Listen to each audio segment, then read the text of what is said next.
ਕਰਦਿਆਂ ਸੀਐਮ ਅਰਵਿੰਦ ਕੇਜਰੀਵਾਲ ਨੇ ਦਿੱਲੀ ਵਿੱਚ ਹੋ ਰਹੀ ਸਿੱਖਿਆ ਕ੍ਰਾਂਤੀ ਅਤੇ ਸ਼ਾਨਦਾਰ ਨਤੀਜਿਆਂ ਦਾ ਜ਼ਿਕਰ ਕੀਤਾ।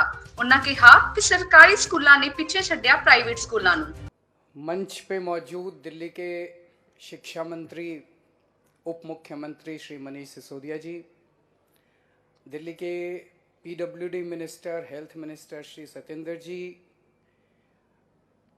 हमारे दिल्ली के शिक्षा विभाग के सभी उच्च अधिकारीगण, अन्य अधिकारीगण, यहाँ पे आए हुए सभी पेरेंट्स, बच्चे, और आज लगभग 240 स्कूलों में ये कार्यक्रम एक साथ देखा जा रहा है। जो लोग इस कार्यक्रम को देख रहे हैं उन सभी लोगों को मेरा नमस्कार, सबको मेरा प्रणाम।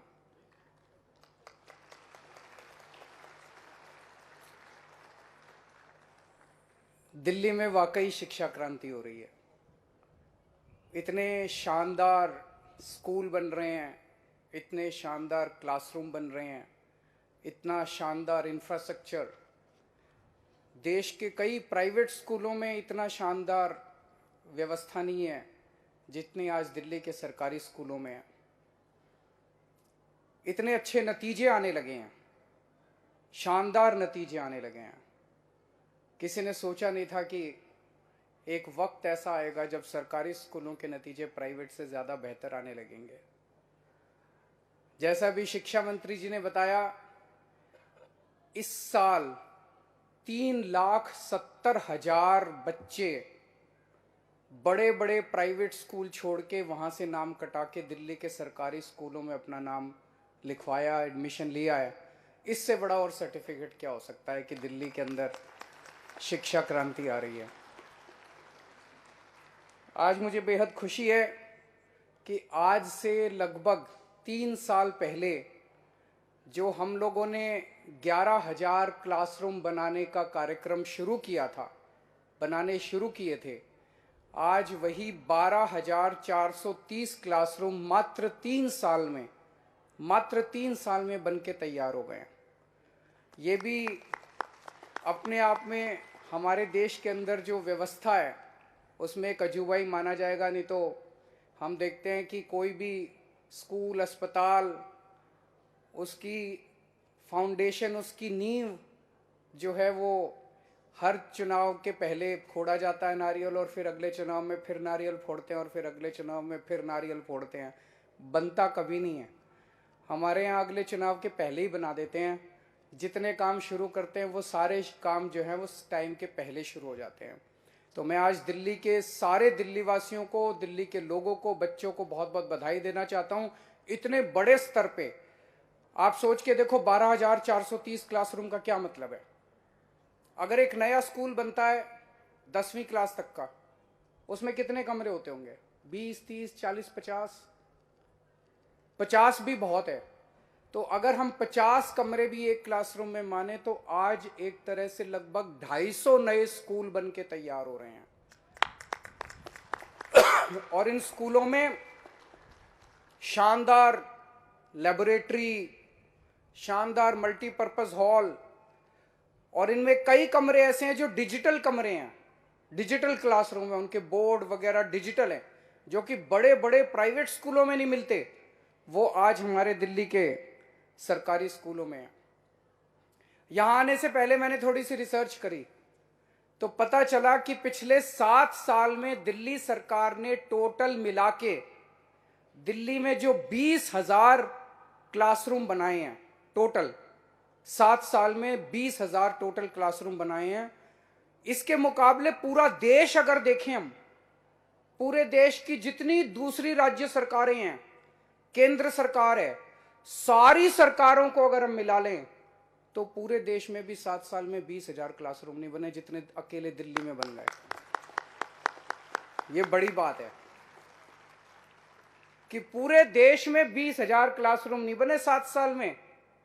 सारी सरकारें मिला, मध्य प्रदेश, राजस्थान, केरला, ये फलाना ढिमका, जितनी सारी सरकारें मिला लो, केंद्र सरकार मिला लो, सबने मिला के 7 साल में 20,000 क्लासरूम नहीं बनाए जितने दिल्ली सरकार ने अकेले दिल्ली में बना दिए। बाबा साहब का सपना था बाबा साहब ने शिक्षा पे बहुत जोर दिया था। बाबा साहब का सपना था कि हर बच्चे को, चाहे वो गरीब का बच्चा हो, चाहे वो दलित का बच्चा हो, हर बच्चे को अच्छी से अच्छी शिक्षा मिलनी चाहिए। दुर्भाग्यवश आज 75 साल हो गए आजादी के, 75 साल के बाद भी बाबा साहब का यह सपना पूरा नहीं हुआ। आज गरीबों के बच्चों को, बाकी देश के हिस्सों में गरीबों के बच्चों को अच्छी शिक्षा नहीं मिलती। वो सरकारी स्कूलों में जाते हैं, सरकारी स्कूलों का बुरा हाल है जैसे पहले दिल्ली में होता था। मुझे खुशी है कि बाबा साहब का सपना कम से कम आज़ादी के 75 साल बाद कम से कम दिल्ली में पूरा होना चालू हो गया।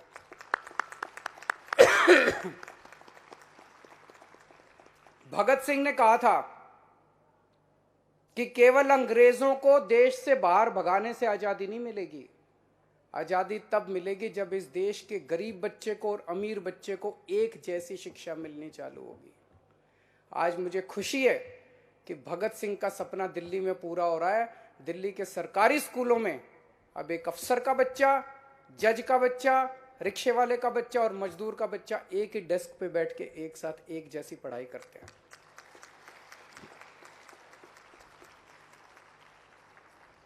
तो ये दिल्ली में जो पिछले 7 साल से हो रहा है, इतने शानदार सरकारी स्कूल हो गए, इतने शानदार गरीबों को अच्छी पढ़ाई मिल रही है, मन में ये आता है यार ये 75 साल में क्यों नहीं हुआ। इसका मतलब हो तो सकता था, जब हमने 7 साल में कर दिया तो 75 साल में भी हो सकता था। क्यों नहीं हुआ 75 साल में? सोच के देखो, अगर आज 75 साल पहले देश के अंदर इतनी अच्छी शिक्षा का व्यवस्था हो जाती, अगर हमारे गरीबों के बच्चों को भी इतनी अच्छी शिक्षा 75 साल पहले से मिलने चालू हो जाती, आज देश कहाँ का कहाँ पहुँच जाता। गरीबी दूर हो जाती, अनपढ़ नहीं रहते लोग, कहाँ का कहाँ पहुँच जाता देश। टाइम 75 साल अपने खराब हो गए। इसीलिए आज मैं एक बड़ा ऐलान करने जा रहा हूँ। आज मैं एक ऑफर कर रहा हूँ। अपने पास समय नहीं है, देश ऑलरेडी 75 साल खो चुका है। हमें राजनीति नहीं करनी, हमारे लिए देश इंपॉर्टेंट है। अगर देश की कोई भी सरकार, चाहे वो बीजेपी की हो, चाहे कांग्रेस की हो, चाहे किसी भी पार्टी की हो, कोई भी सरकार अपने अपने राज्य के अंदर दिल्ली जैसी अच्छी शिक्षा व्यवस्था करना चाहती है, तो हम मनीष सिसोदिया जी को थोड़े दिन के लिए उनको लोन पे दे देंगे।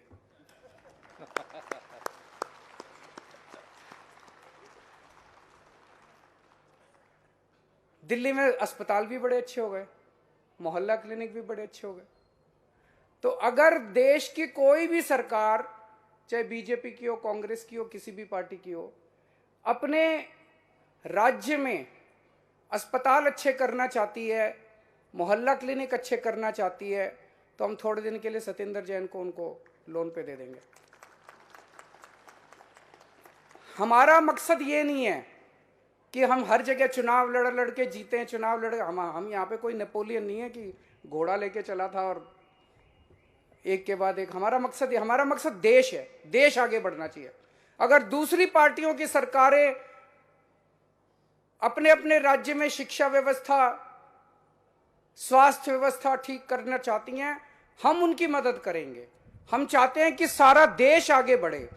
अगर वो लोग भी अच्छा काम करके उनको वोट मिले, अपने को क्या है, देश आगे बढ़ना चाहिए। हमारे सामने देश है, हम तो चाहते हैं देश से भ्रष्टाचार खत्म होना चाहिए, देश में अच्छी शिक्षा सबको मिलनी चाहिए, अच्छे अस्पताल बनने चाहिए, अच्छे स्कूल बनने चाहिए, ये हमारा मकसद है। तो आज ये हम ऐलान कर रहे हैं, कोई भी हमसे मदद मांगेगा, हम उनको मदद करने के लिए तैयार हैं।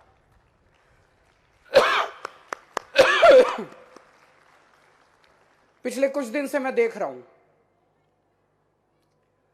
ये कई देश के बड़े बड़े नेता मिलके, आप लोगों ने भी टीवी में देखा होगा, सारे मिलके कह रहे हैं केजरीवाल आतंकवादी है, केजरीवाल। मेरे को थोड़ा सा हंसी भी आई। मैं उन सबको आज कहना चाहता हूं कि जिसको आप लोग आतंकवादी बोल रहे हो, आज वो आतंकवादी देश को 12,430 कमरे स्कूलों के समर्पित करता है।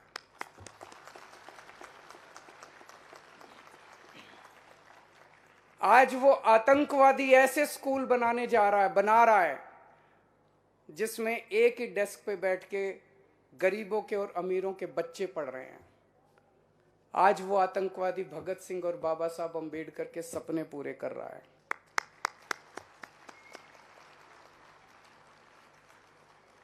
नेताओं को सबसे बड़ा डर और किसी चीज से नहीं लगता, स्कूलों से लगता है। क्यों लगता है?